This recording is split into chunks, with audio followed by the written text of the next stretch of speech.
Back. आप देख रहे हैं आवाज अड्डा। टैरिफ का वॉर कब थमेगा? हाहाकार, क्योंकि काफ़ी हाहाकार इस वक्त दुनिया में मचा दिया ट्रंप साहब ने अपने टैरिफ टेरर से, और उसका इम्पैक्ट हम दुनिया भर के मार्केट्स पर भी देख रहे हैं, इंक्लूडिंग द अमेरिकन मार्केट्स। तो चलिए, ब्रेक से पहले हमने काफ़ी सारा एनालिसिस किया इस मौजूदा सिचुएशन का, उसके हर तरह के इम्पैक्ट का, from markets to the economies और वर्ल्ड ऑर्डर पे भी। अब कुछ दो तीन अहम सवाल और बचते हैं जिनका जवाब लेने की कोशिश करेंगे।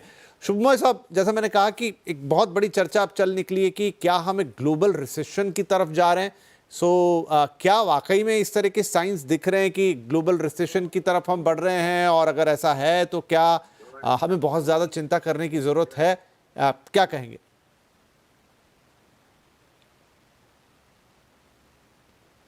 विपिन जी, ग्लोबल रिसेशन अंकित करना वेरी डिफिकल्ट है, क्योंकि अगर इन्फ्लेशनरी ट्रेंड्स अगर हो रहे हैं यूके में, यूएसए में, और इसके वजह से उनके कंज्यूमर्स ग्रोथ कंजम्पशन से सॉफ्टन कर जाए, वो अलग चीज़ है। भारत में ट्रेंड्स बिल्कुल अलग है, क्योंकि भारत का ज़्यादातर कंजम्पशन डोमेस्टिक ड्रिवन है। इसीलिए ग्लोबल रिसेशन का पैटर्न इज एक ऐसा चीज है जो हम सभी इस वक्त, इट वेरी डिफिकल्ट है सोचना, क्योंकि सच में भारत में और चाइना में और दूसरे एशियन देशों में जिनके पास फाइनेंशियल मसल पावर है, वो भरपूर इस कोशिश करेंगे कि कंज्यूमर्स अपना कंजम्पशन कम ना करें। हमारे इकोनॉमी में खासकर अगर हम देखें, कंजम्पशन पैटर्न राइज करना शुरू किया है काफी क्वार्टर्स के बाद। इसीलिए मैं नहीं मानता कि ग्लोबल रिसेशन यूनिफॉर्मली एक समय में एक जैसा कोविड के टाइम में जैसे हुआ था उस तरह का होने का गुंजाइश है। लेकिन इंडिया में इस सिचुएशन को अगर हम देखें कि हमारे लिए क्या करना है, तो फर्स्ट थिंग, भारत सरकार ने बजट में या पिछले 2-3 साल में जो रवैया अपनाया है, वो ये है कि अपने आप अपना एक्सपेंडिचर को कंट्रोल में रखे, सिर्फ कैपिटल एक्सपेंडिचर को बढ़ावा दे। ये वाला पॉलिसी गवर्नमेंट को रिवाइज करना पड़ेगा। ट्रम्प टैरिफ्स के इफेक्ट को न्यूट्रलाइज करने के लिए भारत सरकार को एक्सपेंडिचर बढ़ाना बहुत जरूरी है, बहुत सारे क्षेत्र में। और इसको करने के लिए अगर बहुत सारे इंपॉर्टेंट डिसीजंस लेने पड़ेंगे, फिस्कल डेफिसिट से जुड़ा हुआ, साथ में रेवेन्यूज दूसरे तरीके से कहाँ से लाया जाए। लेकिन मैं समझता हूँ कि इस वक्त भारत में फाइनेंशियल प्राइम मिनिस्टर्स ऑफिस में, फाइनेंस मिनिस्ट्री में, कॉमर्स मिनिस्ट्री में यही सबसे बड़ा सवाल सामने आ रहा है, और इस पर वो निश्चित ही चिंता कर रहे हैं। क्योंकि कंजम्पशन अगर हम बढ़ाएंगे नहीं, तो हम इस जिसे कहते हैं मैसिव अनसर्टेनिटी जो ग्लोबल मार्केट्स में है, उसका हम सामना नहीं कर पाएंगे। एक्सपेंडिचर कंप्रेशन रखने का जो सिस्टम, जो एक पॉलिसी भारत सरकार ने बहुत स्ट्रांगली एम्फसाइज किया था, वो पॉलिसी अब में अभी ढील देनी पड़ेगी, और ये बहुत जरूरी हो गया है। आज आप देखेंगे गवर्नमेंट ने एक फ्यूल टैरिफ ₹2 एक्साइज बढ़ाया है।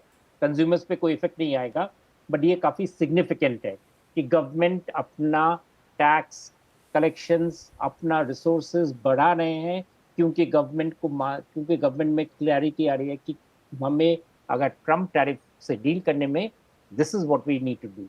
साथ में मैं मानूंगा कि चाइना और बाकी सारे एशियन कंट्रीज, स्पेशली जापान वगैरह में भी वही सेम प्रोसेस करेंगे कि वो इस बार ही करेंगे एक्सपेंशन। तो क्वांटिटेटिव ईजिंग वाली जो चीज रही थी ड्यूरिंग 2021 में वेस्टर्न कंट्रीज में, इस बार ही आप क्वांटिटेटिव ईजिंग देखेंगे एशियन कंट्रीज में, और वो एक बहुत बड़ा स्टेप होगा ग्लोबल इम्बैलेंसेस में। जी विपिन जी। जी, ठीक है सर। आपने काफ़ी अच्छे से सिचुएशन को एनालाइज किया, एंड इम्पॉर्टेंट की सही बात है, हमें ऐसे प्रिडिक्ट नहीं कर सकते ग्लोबल रिसेशन को, लेकिन जो भी चीज़ें हमें सामने दिखाई दे रही, और is India coupled with other countries है, हमारे डोमेस्टिक फंडामेंटल्स ही स्ट्रॉन्ग हैं, उस पर हमें देखना होगा। शिवकांत जी, लेकिन अगर इसे पूरे ग्लोबल ऑर्डर के हिसाब से देखें और वर्ल्ड ऑर्डर के हिसाब से देखें, ऑलरेडी हमने बहुत समय नहीं हुआ है जब पैंडेमिक से गुजरे हैं, तब भी पूरी दुनिया हिली। उसके बाद फिर लगातार हम देख रहे हैं कि पैंडेमिक के बाद उम्मीद आई थी कि चलिए अब सब कुछ शांत होगा, लेकिन फिर युद्ध होते गए और वहाँ पे पूरी दुनिया उलझी रही। अब जैसा बातचीत में भी आया कि ट्रम्प साहब के आने के बाद सबको उम्मीद थी कि यहाँ पर ये सब चीज़ें ख़त्म होगी, शायद थोड़ी बेहतरी होगी, लेकिन उन्होंने एक दूसरी तरह की चीज़ डाल दी। तो एक वो स्पाइरल है जिसमें लगातार दुनिया उलझती सी जा रही है। क्या धीरे धीरे ही सही, लेकिन हम एक दूसरे वर्ल्ड ऑर्डर की तरफ बढ़ रहे हैं, एक ऐसी दुनिया की तरफ बढ़ रहे हैं जो अगले 10-15 साल बहुत स्क्रैची सी रहेगी?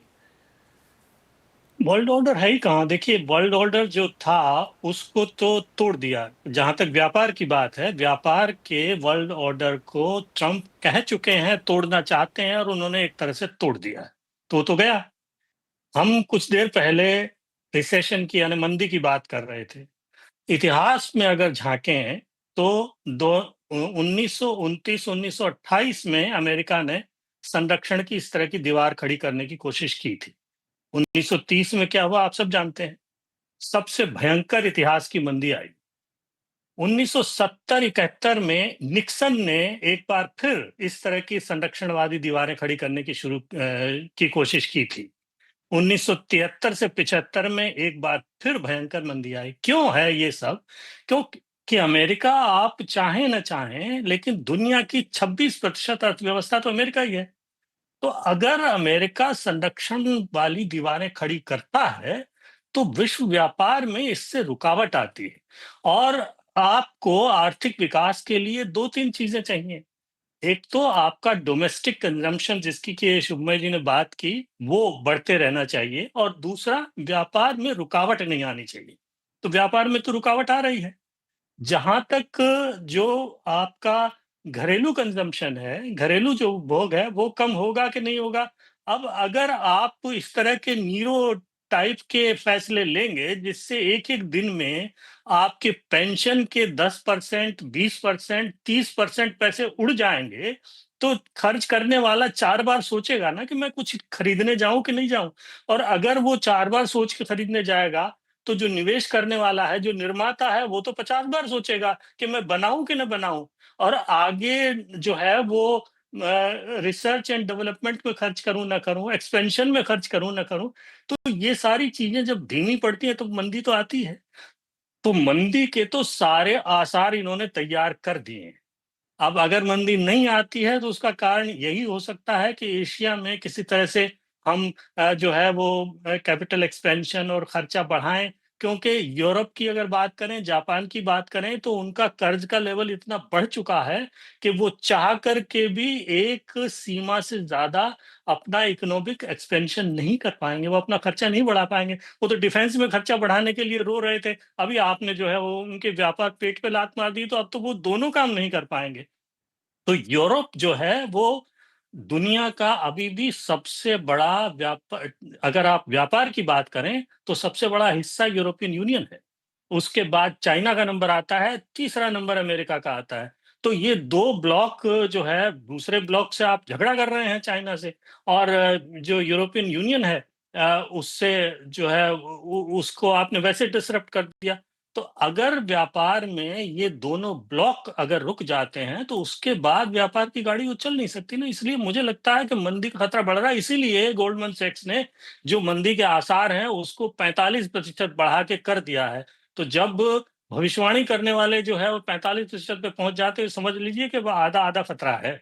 हो भी सकता है, नहीं भी हो सकता है। इसके लिए हर सरकार को भरपूर कोशिश करनी पड़ेगी। भारत थोड़ी सी अच्छी स्थिति में इसलिए है कि भारत की जो अर्थव्यवस्था है वो निर्यात पे ज्यादा निर्भर नहीं करती, ज्यादा निर्भर जो है वो घरेलू उत्पाद पे करती है। लेकिन ये हमारी कमजोरी भी है।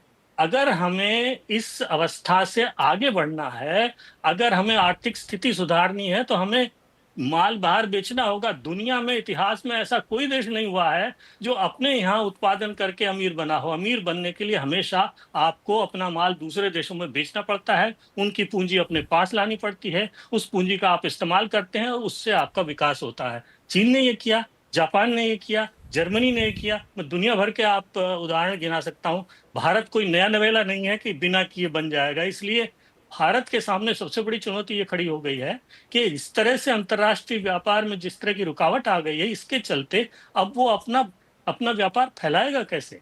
उसके लिए नए रास्ते खुलेंगे। यूरोपीय संघ है, हो सकता है उसके साथ जल्दी से समझौता हो जाए, हो सकता है कुछ और नए समझौते हो जाएं, कुछ नई मार्केट उसे मिल जाएं, लेकिन जो भी नई मार्केट आगे बनेंगी, मिलेंगी, उसके लिए जो है वो आपकी सप्लाई चेन, उसका भी डिसरप्शन होगा, नई सप्लाई चेन बनानी पड़ेंगी।